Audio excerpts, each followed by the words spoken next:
Is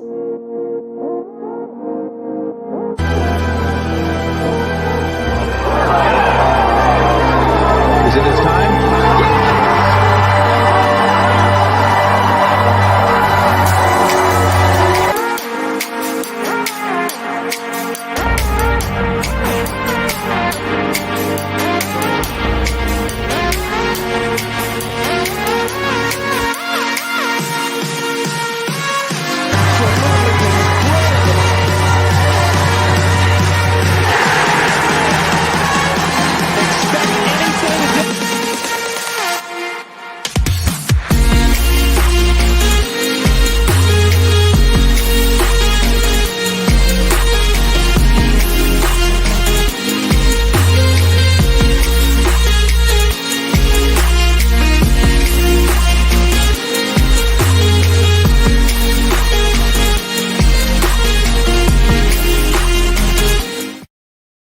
And welcome to Off the Tee. My name is Chris Exusion. You can find me at Chris Ebom on Twitter, and you can also find my golf page at OTT Bets now, at OTT Bets, covering more than just matchups, of course, all things betting when it comes to PGA. And I would like to welcome my special guest, his return. He was on the original episode of Off the Tee. We got those kinks out of the way. We got a high-def camera. We got things locked and loaded over here, nice and professional. Had to have him back on, the great HarryMayes. How you doing? Hey, Chris, great to be here on U.S. Open Week as the USGA returns to Torrey Pines, and I'm looking really forward to it. I must have done a good enough job the first time that you brought me back. I'm glad to be here. Absolutely. Yeah, you were fantastic. Bad on my part on the production side, but, you know, I'm new to this, getting used to this. Yeah, it's a work in progress. You know, it's like every broadcast is an adventure. Oh, absolutely. I know how to get the cable guy to move the coaxial cable and everything so I can hardwire this bad boy. So, yeah, so everything's going good now. But speaking of good, last week you talked on your show, Swinging and Ding It. You talked about Higo over here, and he ended up winning outright. Talk to me about him. Yeah, I didn't see him winning outright when I made the play on Wednesday on our episode of Swing It and Ding It. In fact, I put him out as a top 20 as a derivative play at plus 188. Mm-hmm. And, he was just hanging around. And when I saw, on Saturday where he was in position, I'm thinking, this top 20, I'm looking pretty good with this. And then the next thing you know, it turned into a bogey fest on that back nine. I mean, You're looking at, Harris English with a double bogey finish. He went from finishing maybe T2 outside the top 10 to 14th. DJ triple bogey the 16th hole. Hudson Swafford with a bogey on 17. Chesson Hadley finished bogey when he had the lead of the tournament. I mean, it was a disgrace. And there's a little Garrick Higo, this left-handed kid out of South Africa, who's a protege of Gary Player, eagling the 12th hole, which sent shockwaves through the golf course earlier in the afternoon, and then makes birdie on 14 and pars his way in while everybody's making bogeys. He ends up with the trophy. That's golf. Yeah, PGA's hard, man. Golf is real hard. Complete mental game. He took advantage of it. Dustin Johnson, he did not take advantage of it. No. He just hung around and then just ended up getting a couple bogeys. I believe he triple bogey towards the end as well. It just wasn't his day. I don't know if it was just his tune-up round.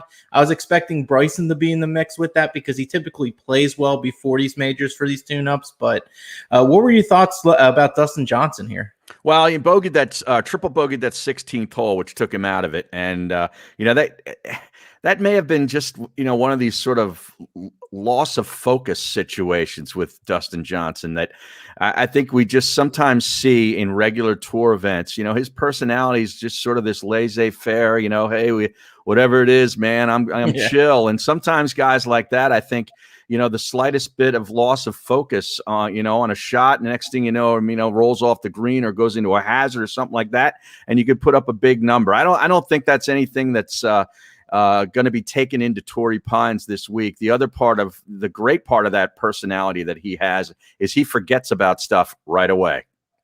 Yeah, absolutely. I mean, he's one of the best. I remember hearing him in interviews like, I just hit the ball and that's it. Right. It's kind of like a Brooks mentality. Like, I don't think there's a guy that dislikes golf more than Brooks Koepka, honestly. I've heard him in interviews and he's like, it's like whatever. It's like just a job for him. He's just so talented. And it's just like, it's absolutely crazy. He's better at golf than he is at baseball. I mean, that's why he's playing golf. That's basically what it is. Absolutely. And you talk about Dustin Johnson. Everything starts out with if you notice in his interviews, absolutely. I just hit the ball. I just hit the ball. Goes. Whatever. It just moves. It's fine. Yeah. It must be nice to be that good at golf without like that much effort, I guess. But Bruce is checking in. He says, E-Bomb and HarryMayes, what up, fellas? We're doing great. We appreciate the the chime in there, and we appreciate HarryMayes being back on, swinging a ding it, baby. I got my Torrey Pines shirt on. You might see this. Now we're talking. Yeah, I had the good fortune of playing out there on the North Course a few years ago, and what a spectacular facility it is. I wasn't able to get on the South. The South's a good bit tougher, a lot longer, longer rough, tighter fairways. But I'll tell you, it's one of the most beautiful pieces of property in the United States. Yeah, I would love to play out in California sometime. I'm actually falling in love with South Carolina, honestly. Oh, that's tremendous. I lived down in North Carolina for a while, so I've been down in South Carolina, quite a bit with working and vacationing in Myrtle. There's a lot of good golf all over that state. Myrtle's of course, an eastern capital of golf, but man, you get down to that Hilton Head and that low country down there, it's spectacular.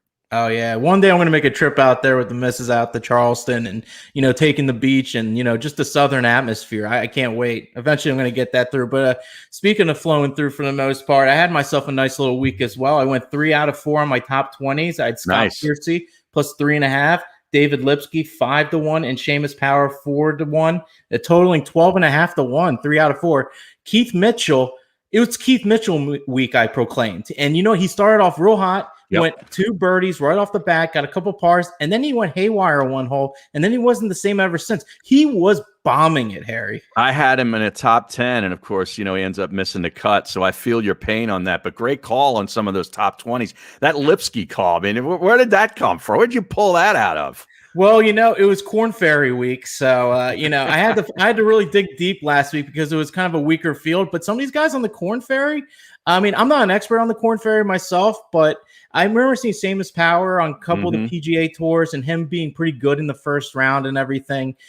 These Corn Ferry guys are hungry, and this was a kind of a tournament where they could have taken advantage of. So that's a great name too, Seamus Power. I mean, you're naming your Irish son. I mean, Seamus Power is just phenomenal. He's got to be a whiskey drinker, am I right? I would hope so. I'd be very disappointed if he wasn't. Let's put it that way. Absolutely. But while we're talking about other tours, I just got to give a shout out to my friend Brandon Matthews down on the PGA Tour Latino America, who came home with his 3rd win last weekend down in Florida. He's got 3 wins in 17 starts on that tour, which puts him at number 1 in the order of merit on the tour. And the top 5 guys automatically graduate to the Corn Ferry Tour. So you and I will both become more experts on the Corn Ferry next season. Oh, absolutely. I'll give a lookout for him. 3 wins in 17 starts? 17 starts, yeah. Hits at 340 off the tee. Oh, baby. A little rise and fire. I can dig it. A little bit. Absolutely. But let's get into it now. It's U.S. Open week. I'm beyond excited here. This is going to be a great course. We've had the I believe it was the Farmers Insurance, I believe, here, where they played the North and the South. But we're only getting the South here, which I like because I hate the jumping from course to course. It always throws me off for the most part. How do you feel about that jumping of the course to course? Yeah, it's a little tough to handicap. I mean, you do that. You have that with a lot of these Pro-Am tournaments, and a lot of them are in California in the early part of the season in January and February. At Pebble Beach, they play multiple 3 courses for that tournament when they have the Pro-Ams. Same with the Torrey Pines, you get the 2, and then when they go to the Palm Springs, they play 2 or 3 different golf courses. But it always makes for a handicapping challenge because you can't really just dial in on how certain players play on the one course. Yeah, absolutely. It makes it difficult here, but this course is going to be difficult in general. Torrey Pines is a par 71, 7,685 yards with Puana greens. I think they extended this course. Am I correct here? Yeah, well, there was a redesign back in the early 2000s, and that was to get it ready for its eventual USGA championship in 2008 because it wasn't up to snuff. But it was lengthened. They changed the bunkering, and you talk about those Poa annua greens. You had some experience, maybe your first experience on Poa annua greens when you played the 1912 club the other day.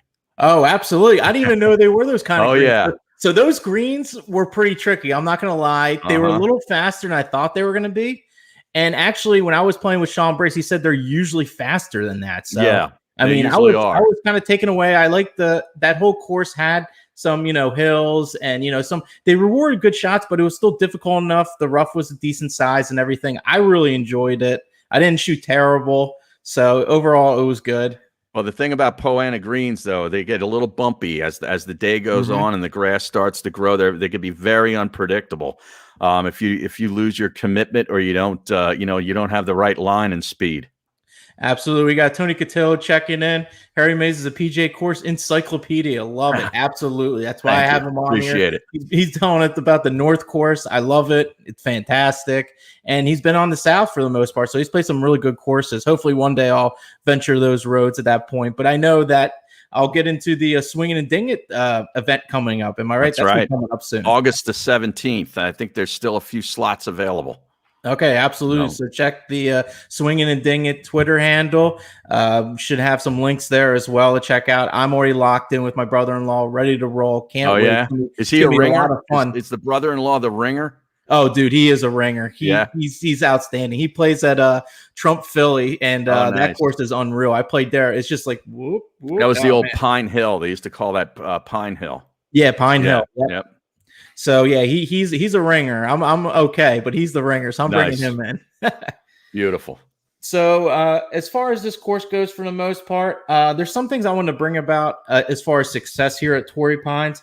Each of the last 10 U.S. Open winners were inside the top 30 of the world golf rankings. So typically a really good golfer is going to win this tournament. The rough's going to be really high. So you need someone that's going to be strong to hit out of there because you're not going to hit every fairway. The fairways are narrow here. But, if you are that accurate, like maybe an answer might be okay there. That's a guy I'm personally staying away from. But you're going to be off to hit at this rough and it's a long course. So we need some power here, Harry. Yeah, it's really long. Strokes gained off the tee is going to be at a premium. And, I know the sort of the methodology that DeChambeau used last fall at Winged Foot it was sort of the opposite of a typical U.S. Open approach where he just decided to bomb it as close as he could to the green and gouge it out with wedges. And he was tremendous at it and tremendous at putting, and he won the tournament. I don't know. This is different kind of rough. I mean, this is this is different kinds of grasses. They've got 3-4 different types of grasses in this rough: kikuyu, rye, bluegrass. There's all kinds of different mess to get involved with this one. So I would favor long hitters and strong players that can play out of the rough. Now that would say DeChambeau, but for some reason I'm leaving him out of my plays this week. Well, that's interesting. I was hearing some things that he hasn't really been a good Pua pretty much putter for the most part. So maybe that's something you maybe looked into. I'm kind of the opposite. He said pretty much in an interview that he's going to play us just like Winged Foot. I don't know if it's going to be a cocky thing. Like he thought he could take over Augusta and then he got pretty much smacked in the mouth. Right. I don't know if it's going to be that kind of story, but it's hard for me to leave this guy out personally. But as far as the bets go over here, we're going to get into leader after first round. My personal favorite, I've hit a few of these, 60 to 1s, 80 to 1s. Keegan Bradley's been one of them. Hideki Matsuyama hit like a 35 foot putt. Just crazy things happen. You got to be on the right side of things for the most part. But there's some good data that goes along to it. So I got 4 guys that I really do like. This first guy, I know you're not a fan of, but he has had good success here. He did really well as an amateur here, I believe, when he was younger. He might have won actually a tournament here as an amateur at Torrey Pines, and that's Tony Finau. With my model that I had, pretty much the model that I have here is the first round play, long rough in the last 3 years, Pua greens, and over 7,400 yards course length in the last 24 rounds. So I like to have an early approach as far as like round history goes. I don't like to go back 100 rounds. I think that's these guys get into a groove, and I think that's important. And Finau ranked beautifully in that. He was falling in the top 7 in pretty much everything in strokes gained total, tee to green. His putting was pretty solid. And he's a guy that I really like there. What are your thoughts about Mr. Tony Finau? Well, I think his game suits this course. There's no doubt about it. And if you're going to pick Tony, you better pick him on a Thursday instead of a Sunday, okay, until he proves otherwise. But I have no issue with that pick at all. I mean, he's long off the tee, a very, very strong player. And good around the greens. You're going to need to be a really good scrambler too here. I mean, if you're, it's Absolutely. just not just strokes gained off the tee and strokes gained approach, but guys around the greens like Patrick Reed comes to mind. He's won here at the Farmers most recently back in January, and his game around the greens, I think, is going to be a recipe for success. But Finau's a great pick, especially what type of number are you getting for him? The highest number that I got was 40-1. So that was, he's a little bit lower odds, but I feel like he can get off real hot here and get a good start. Right. I think he feels real comfortable here for the most part. I also have some other long guys as well. Ches Reavie, 150-1. In my main model, he ranked 5th strokes gained total, ahead of Finau. He's only had 1 round, so there's not a whole lot of data with him. But I think he's worth a flyer, 150-1. Sure. He has a lot of success in long, rough courses as well. So for 150-1, I think you can sprinkle a little bit there. No doubt about it. He's he's a Western United States guy. I think he's an Arizona guy. Tends to play well out on on that coast. Yeah, and another guy that I liked was actually, I couldn't believe he was even bigger odds than him. I wanted to play him last week, but he decided to drop out because he qualified for the U.S. Open. That's Mr. Bucket Hat himself, Peter Malnati. I wanted to play him last week, but he dropped out. He's very good on longer par 4s. He's excellent, and he's a first-round machine. Yeah. My main model has him ranked 2nd strokes gained total, and with this kind of major field, getting him at 200-1, it's just outrageous. He goes off crazy in first rounds. He wins them. He gets close to winning them at 200-1. I just had to take him. Yeah, I've seen him at the top of the board. You can't miss that bucket hat. It's a very unique look, and you'll typically see him in one of those courses where you can get out to like shoot a number about 5 or 6 under, and he's sitting there at the top. The only thing is that's not going to happen here on Thursday. They'll be lucky to be 2 or 3 under, after day 1, depending on how the USGA wants to set this up to start. But at 200-1 though, you might as well throw a couple of bucks on it. Yeah, it doesn't hurt. And you know what? I've seen him on top of there before, and he actually putts really well in Pua. So I think that'll be good there, because you're going to need to be able to putt well here. I know this is the toughest course as far as 3-putt avoidance. So a lot of tough greens here, small greens, I believe. And finally, I'm throwing Bryson DeChambeau in there, 33-1. If he's going to be gripping and ripping it for the most part, rising and firing, then he's going to be bombing it, and then just cutting out of this rough. We're gonna see what he's made of after this first round. So I don't want to be left out just in case. He's my safety net at 33-1. Well, he's a great story, and if he's in the lead after Thursday, it's going to be great theater. Especially if Koepka isn't too far behind, because for obvious reasons, if these two can organically get into the same grouping on either Saturday or a Sunday, I mean, that's going to be must watch television and a ratings bonanza. Oh, absolutely. And you know what? And the rumor is that Bryson backed out of it, I guess, through his PR people or whatever. I guess the USGA came to him and was like, hey, would this be okay? And I don't think he was okay with it. I don't know if I believe that, to be honest with you. I mean, his agent denied it too. Now his agent will deny it even if it did happen. But with the USGA, they typically want to put the most recent U.S. Open winner with the U.S. Amateur winner, and then typically the winner of the most recent Masters. I mean, that's sort of the traditional grouping for a Thursday, and that's Matsuyama and Strafacci along with DeChambeau.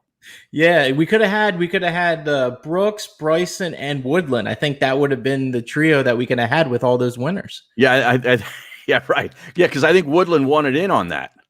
Yeah, why not? I mean, he would have been the odd man out. He would have been in the middle, if you will, of this hot mess. But maybe the USGA, got scared when they read that story of that Corn Ferry qualifying event this past week, where a couple of guys got into a fist fight. after the What? 7th hole. Oh yeah, you got to check it out. Oh, I'll have to check that Oh out for yeah. sure.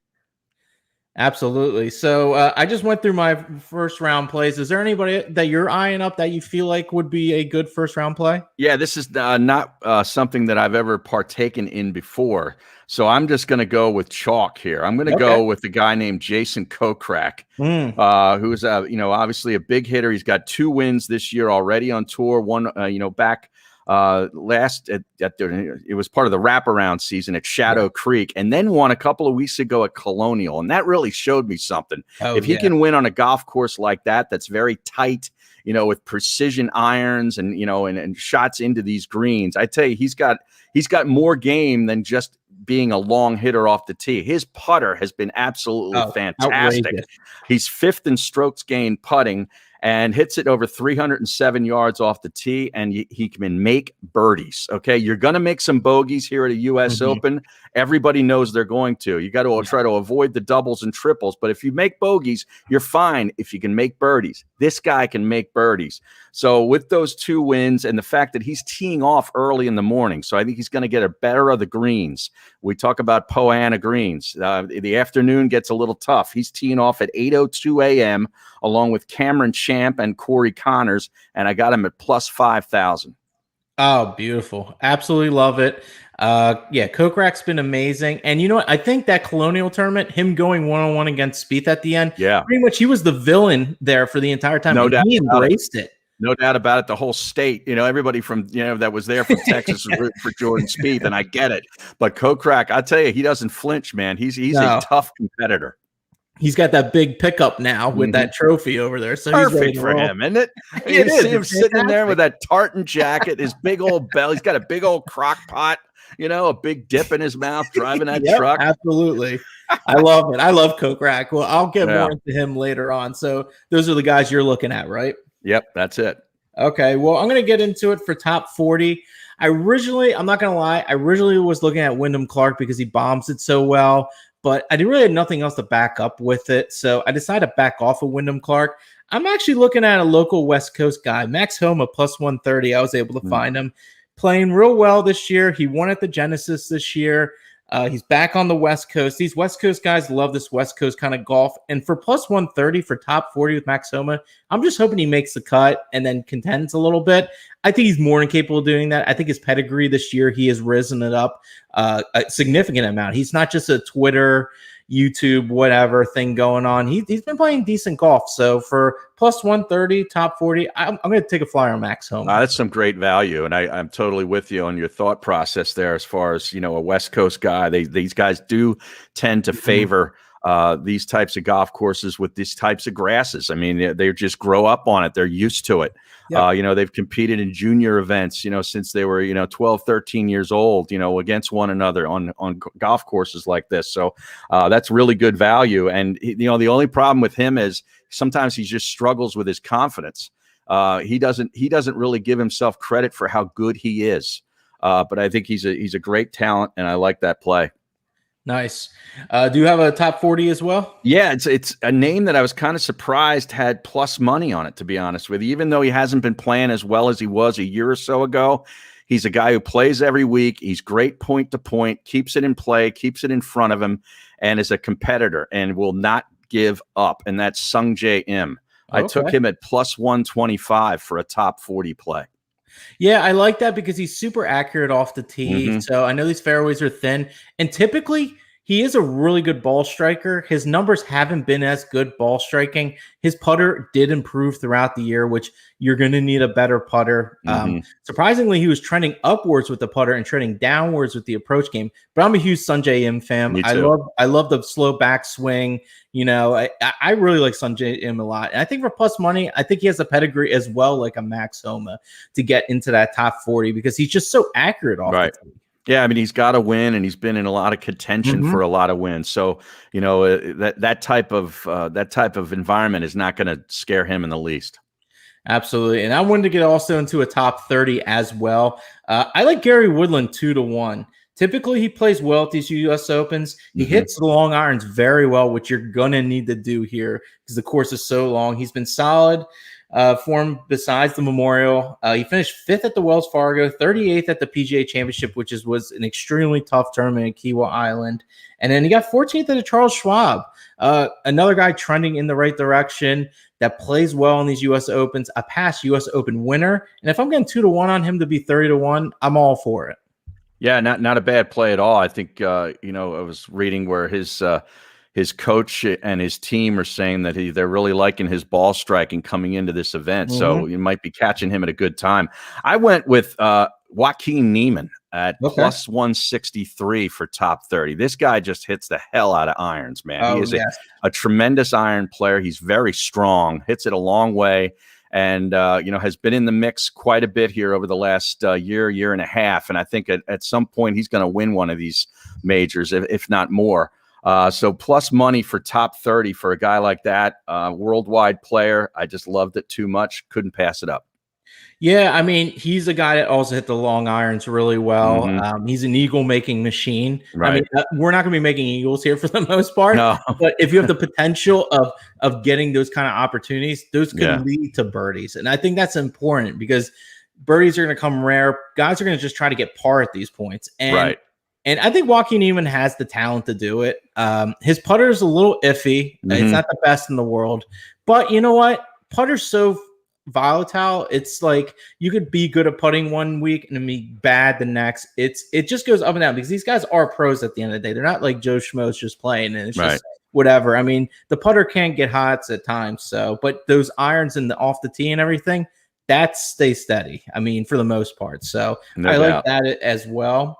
I'm looking at a couple of top 20s. I actually got 3 of them. Okay. Not huge odds like last week. I found a lot of good value with the Corn Ferry guys because it was that small of a tournament. But here I'm just getting small payouts because I think they're just going to cash in. First guy, Patrick Reed at even money. He's one of the best putters on this kind of surface. That's going to be important. He comes out for the big events. Talk about being the villain. That's the villain. He embraces it too. Yeah. And I remember hearing that story about the whole Masters thing where he didn't even let his parents come because they didn't like his wife or something like that. And he ended up winning the tournament, which was outrageous. It was right in their backyard. This dude does not give a fuck, pretty much. No, his fuck tank is empty. Absolutely. But you know what? The only thing that kind of concerns me is he isn't long off the tee. And I don't know if that's going to really hurt him in the long run because I feel like the PGA is all about, I don't care where you hit it, just hit it far. How do you feel about that? I think he's long enough. Okay. I really do. I mean, I know what you're saying, but I think he's long enough. And he's very strong player as far as like getting it out of the rough too. Yeah. And he's fantastic around the green. He's one of the best on one tour. Of the best. I mean, seriously, one of the best scramblers you'll ever see. And I think tremendous chipper. Honestly, I think he passed Jason Day. Jason Day used to be that kind of guy. He kind of fell off because of injuries and everything else for the most part. But another guy I want to get in for top 20, a guy you talked about, Jason Kokrak, 2.5-1. I can't be more excited about this guy. He ranked 7th in driving distance in 2021, ranked 10th in strokes gained total in my model without first round play.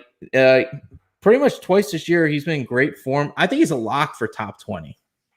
Like that, man. I'll tell you, man, I liked him first round, and you get out to a good start. If he does what I hope he does on Thursday, he's definitely going to be in the mix to make the cut, and therefore you got a chance to be a top 20 guy. Absolutely. And I got one more guy. He always makes celebrity appearances once a month. That's his style. It's Adam Scott. It feels like it's like the invitationals. Adam Scott needs to roll out the red carpet for him with his goofy putter, and he just comes out. He plays once a month, he's just enjoying himself, free swinging away. He actually grades well at this kind of course. It seems, like I said, he plays once a month, but he's strong enough to hit out of this high rough. He's a big guy. He's powerful. He had a 16th at the Memorial, which is a really tough tournament. Yep. I feel like he can carry that to the U.S. Open for plus 275. I really like him here for top 20. Yeah, his game sets up well for USGA events, and I hate that putter. That's the one thing that I cannot embrace about Adam Scott. My wife would leave me in 2 seconds for Adam Scott, and that's been the case for the last 15 years, even before we were married. She can have him, but he's got to change the putter. Absolutely. I know he's the guy that'll take all the wives and everything away for sure. But I don't know. I would be so embarrassed if I was out there with that putter. I don't know. I don't care if we would take off 4 strokes. I don't think I would do it. I know. And, unless you're on the Champions Tour, you cannot have that kind of putter, No. in my view. No. Absolutely outrageous. But speaking of outrageous, what top 20s are you looking at right now that we can get some good value on? All right, I got one here with a guy who's another Southern California guy. I'm still in South Carolina from last week. My apologies. Sure. Yeah, but another Southern California guy who I think plays well in U.S. Opens, hits it straight, keeps it in front of him, and he's pretty good around the greens at plus 225 for a top 20. I'm rolling with Charlie Hoffman. Oh, one of my guys there. Also, top 20. I was looking at Woodland, but you already took Woodland, so I'll go a different direction. I had Woodland at plus 188 for a top 20 on DraftKings. In that ballpark too. But Daniel Berger, 188 plus 188 for a top 20. I think this guy is primed for a good week too. He's really a good iron player, good around the greens, very good, tough competitor. I mean, he just loves the fight, loves big events, and has won a couple of times in the last year and a half. So he's not afraid of the big moment. I'm going to go with Daniel Berger plus 188 with a top 20 as well. Okay, so that first one, what was the first one you had for top 20? Let's see. We gave you Hoffman. Oh, Hoffman. So I want to get to Charlie Hoffman a little bit. So as far as approach numbers go, he's one of the best recently that have been striking the ball. He's been better than, I think he's honestly been better than JT with the approach game. He's a guy that's been super locked in. I believe he's a West Coast guy. He is. Well, he's an older guy, but he's great on the West. He's from the West Coast. I originally thought he was from Texas for whatever reason, but he's originally from the West Coast. He's around San Diego. Yeah. Okay. Yeah. But yeah, he's been striking the ball well, and you're gonna have a really good approach game here. He's been in great form, Charlie Hoffman. I think he's almost gonna get forgotten here with all the big names here, so I think that's a good play as well. Daniel Berger, a little spoiler alert, actually. I'm not big on Daniel Berger this week because the course is so long. The reason for that was I had Jonathan Coachman on for the PGA Championship. Sure. And I was huge on Daniel Berger that week. And he pretty much told me it's not going to happen because of the long course. And I think the winds were kind of wailing with like the kind of fade shot he hits and everything. I don't know how the winds are going to be really here. But I'm just not real big on him this week, so I'm staying away from him as far as betting him to succeed, if you will. I'll get more into him later. Gotcha. But the Hoffman play, I absolutely love. Sweet. And, of course, Woodland, too. But you already took Woodland, so I'll just let you have him at top 30. Okay, we'll let that marinate at top 30. But I like him top 22, honestly. I was like almost locked in on, but I just was playing it a little conservative over there with the top 30 over here. But I want to get in the top 10 as well. I got two guys I really like. Patrick Cantlay, plus 230. Of course, coming off that win. But I really don't get me wrong. I had him to win, so I will cash that ticket at 22-1. Right. But I know Rahm was probably going to win that tournament being up 6 strokes. The guy was absolutely locked in. But Patrick Cantlay coming back to the West. He played in the Midwest, playing great. Now he's officially coming back to the West. That East Coast trip was atrocious for him. He hit out that rough really well at Murfield. Am I right? Yes, he did. He's won there twice. He's a horse for that course. Absolutely. That rough was it's not going to be as crazy as this one, but I feel like he's going to be able to hit out of it pretty strong and able to beat Colin Morikawa, who's probably my favorite golfer on tour, honestly, was pretty impressive because he's a gamer beyond belief. Yeah, no doubt about it. UCLA guy, plays well on the West Coast, grew up on Poana, so he's going to be good with those greens. That's a smart play. And one more top 10 that I like because he's just a top 10 machine, and I absolutely love him. He's a rise of fire golfer. His name is Victor Hovland, plus 255, top 10. He's super accurate off the tee, unbelievable approach shot hitter, improved around the green game big time, and his putter's pretty decent. I mean, this kid is primed. Yeah, he's been improved around the greens a lot. That was his shortcoming, was chipping and pitching around the greens, but he's worked diligently at that. I actually have him as a top 5 at plus 500. Beautiful. For Hovland. I love Hovland. Yeah, I think Hovland's definitely a good play, especially for that top 5. I think he's going to contend. I don't know if I talked to you about before, but I still got that British Open 80-1 ticket marinating. So I'm kind of like, don't waste the bullet yet. I'm waiting for that 80-1 to cook up, because that British Open is just going to be wide open. He get it from the parking lot over there. It's not even going to matter. So I love that about his iron game. No question about it. Now, you could basically pick him and feel good about it every week he tees it up. Absolutely. Were there any top 10s that you were eyeing up? Yeah, there's one, Justin Rose, plus 400 on a top nice. 10. I mean, he's won at this golf course before a few years ago. He's just a U.S. Open machine. I mean, this guy just, keeps it in front of him, fairways and greens as best he can. And if he's got the putter, look out, because he's got the mentality for a U.S. Open. He's already got one. He won at Marion. He won when I thought Mickelson should have grabbed one of his 5 or 6 U.S. Opens that he could have. But Rosie got it. I was at that Marion event 2013. So I was there on Thursday, I believe. It was raining, unfortunately. Oh, yeah. It rained a lot that week. It rained a lot that one. And I was also at the BMW Championship. I was supposed to go that Sunday, but it ended up being a Monday tournament, and nobody was there. It at was Aronimink. Yeah, at Aronimink. Yeah, yes. Sure. Absolutely. That was a great. I got Rosie plus 400, and you might quibble with this one, but Brooks Koepka plus 175 for a top 10. I don't see him finishing outside the top 10.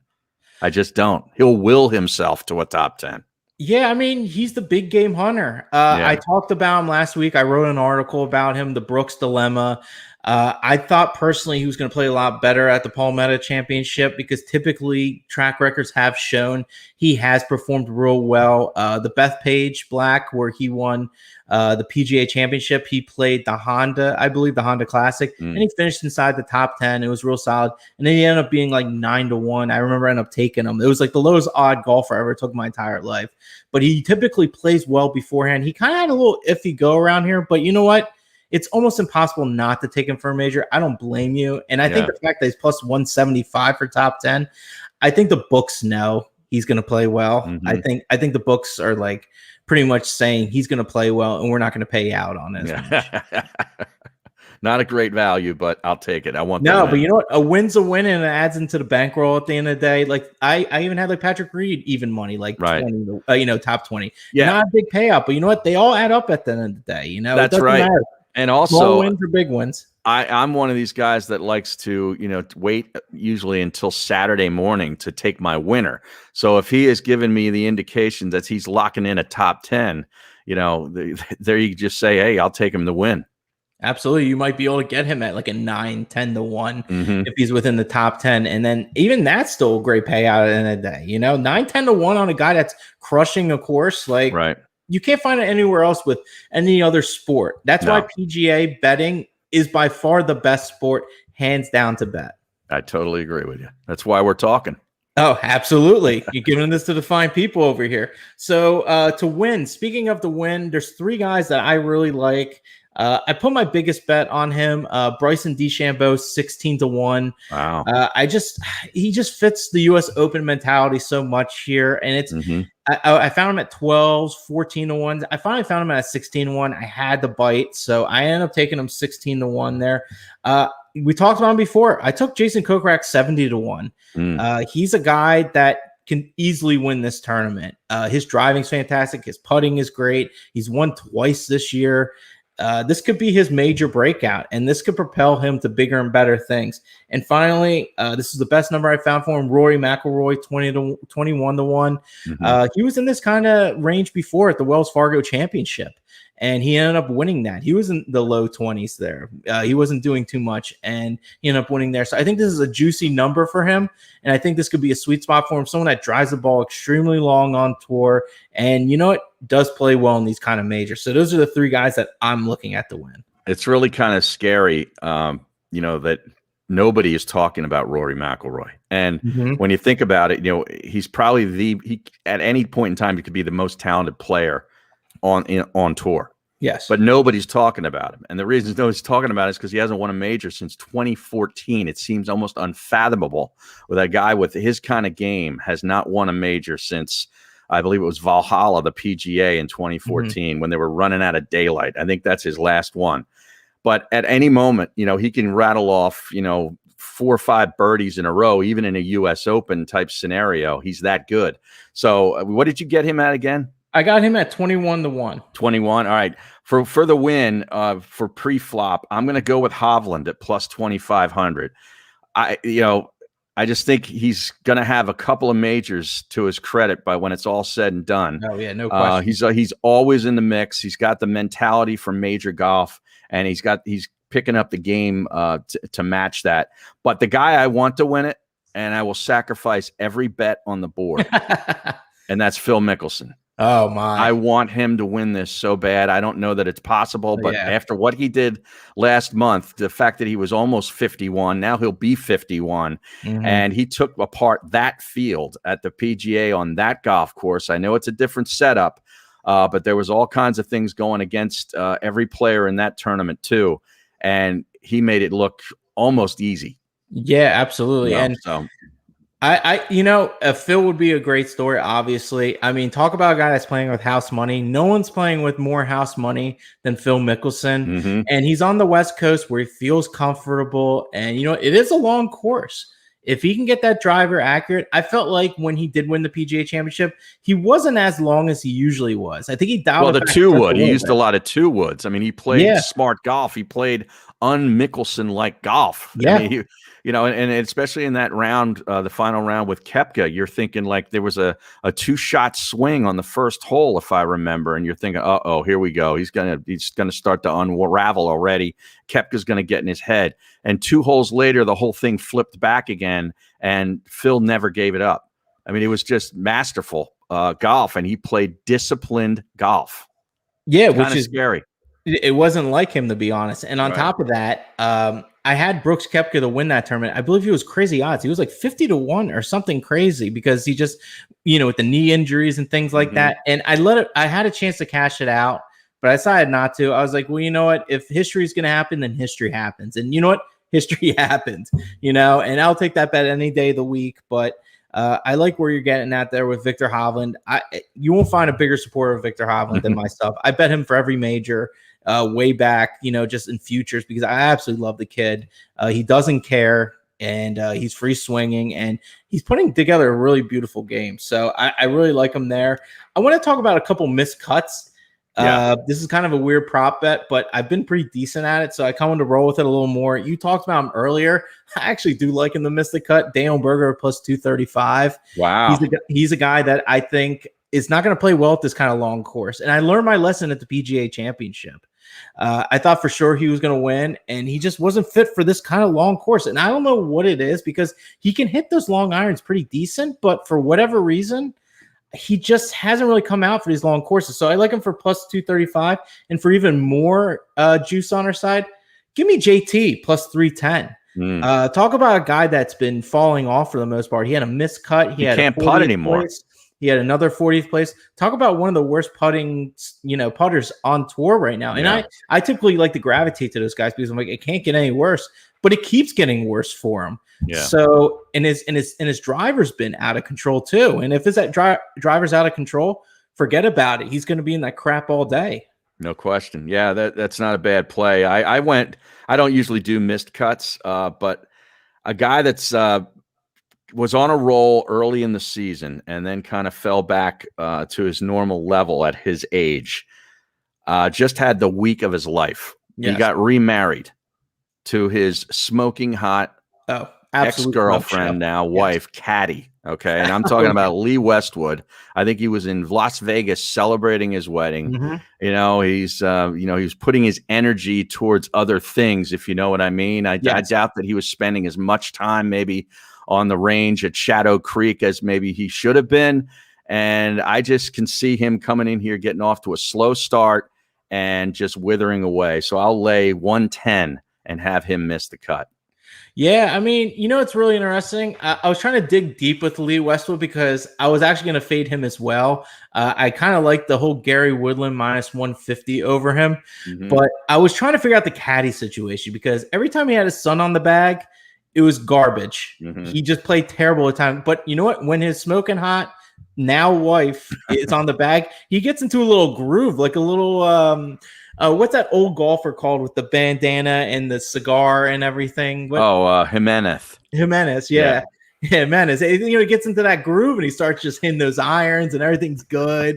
And it's like she's not really reading green. She's just there she for the doesn't do anything but support. Carries the bag and says, "Hey, nice shot, hon."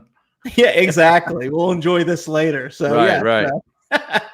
So I was looking to avoid that for the most part. So, and then I was trying to dig deep with this, and one of my sources really dialed into the PGA.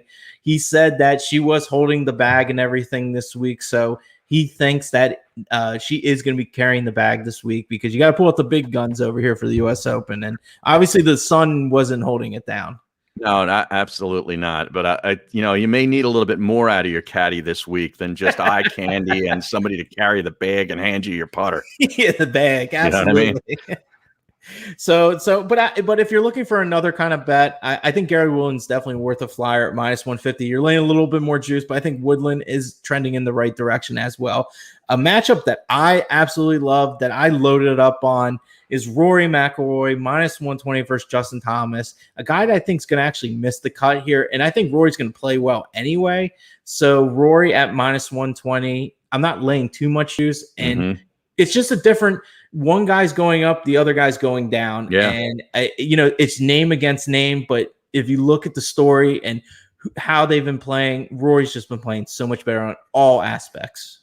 Yeah, no doubt about it. It's not a bad price for a guy with his talent level. So, I mean, if he can get it going, the description you gave of JT and where his game is right now that you gave a few minutes ago is spot on. I mean, he can't putt. And like you said, if you start hitting it a little bit crooked, it's going to put even more and more pressure on that iron and putting game. And if you're not putting, bogeys and double bogeys are going to add up. Absolutely. So were there any matchups that you were looking at? Yeah, I actually got 4 of them. Oh, beautiful. Yeah. I couldn't resist Brooks Koepka at +105 over DeChambeau. Okay. I can't wait to see this. Brooks. I can dig it. And I'm on Team Brooks. Count me, with Brooksy. So I'll take that in a matchup. I'll take Brandon Grace also at -114 over Bubba Watson.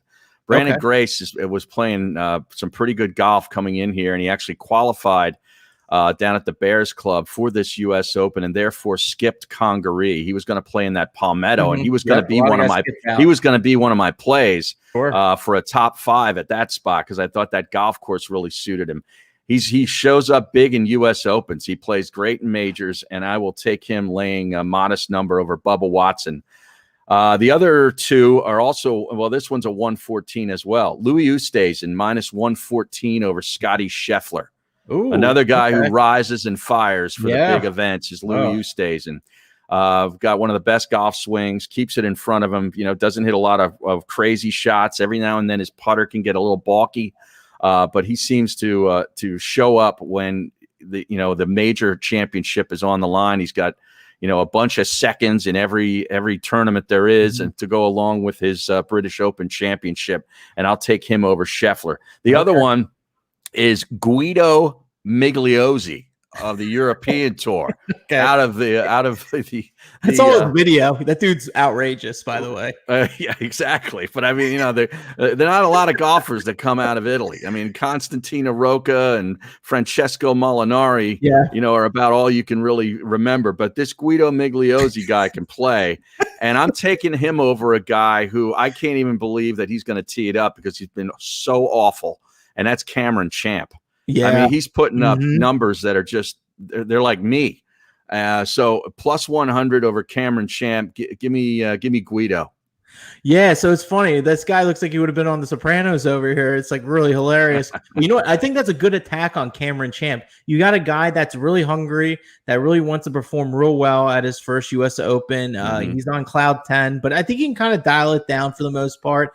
But Cameron Champ, we all know him for being good off the tee. Long off the tee. Yeah, he's long off the tee. But you know what? I think he's been not that good off the tee recently. And you know what? If he's not good off the tee, he's pretty much useless. Right. So I think you might not even need a high score against Cameron Champ here, which is good. The Scotty Scheffler matchup, that's going to be a monster sweat. I'm not going to lie. Oh, yeah. Those are 2 guys. I mean, that's going to be a sweat till Sunday, that one. Yep. Most of mine are. Well, that one especially. That's I me a want nail the biter. full effect, man. I don't want these things to be over on Friday. Oh my gosh, that's Win all or I'm about. lose. You know how many times I bet on Matt Wolf and I've won on Thursday? It's incredible. Really? Well, I mean, bet against him if you Oh want. yeah, Matchup, bet right? against him because You I guys can't bet bet. against I him? can't bet that guy. No, you can't bet that guy. He's No, too no, small. no. But I bet against him, and I ended up clinching matchup wins on Thursday. Because he shoots 77 in the first round. And he's like, "Oh, my back hurts, or Yeah, I'm right. tired." I'm like, "Okay, that's good. You're like 21. That's all Right. right. I get it." That's funny. But as far as Brandon Grace goes, I wanted to kind of look at what you were talking about with him. So I'm looking at what he did previously here. He got a 4th at the Memorial, which is really good. I understand why you wanted to roll with him playing that well. His putter's been really good, actually. So for someone that's been consistently good with the putter, I think that could play into this as well. Strokes gained total's been pretty solid.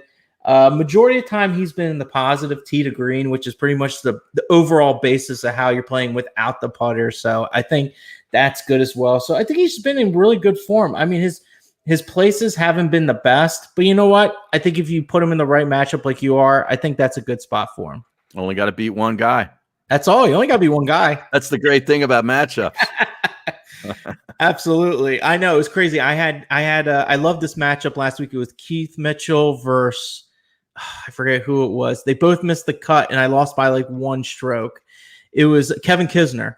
Kevin Kisner wasn't long off the tee, and he was a South Carolina guy, and he was talking about all these guys just bombing off the tee. He hasn't been playing well. Better with that, but he's not. He was never good with that. And Mitchell just absolutely launches the ball. Yeah, and he just fell off. I think it was a mental thing. I honestly think he could have won that tournament, but he just wrong place, wrong time kind of thing for him. He's got a little bit of a temper issue. Yes, Mitchell. 100%. He really does. I had 2 matchups last week, and both of them hit. I had Doc Redman over Stallings. Stallings missed the cut. Yeah. And then I had Luke List over Vincent Whaley. They both missed the cut, but List played better. Oh, beautiful. Yeah. Nothing like locking up on a Friday with Right. missed cuts. Yeah.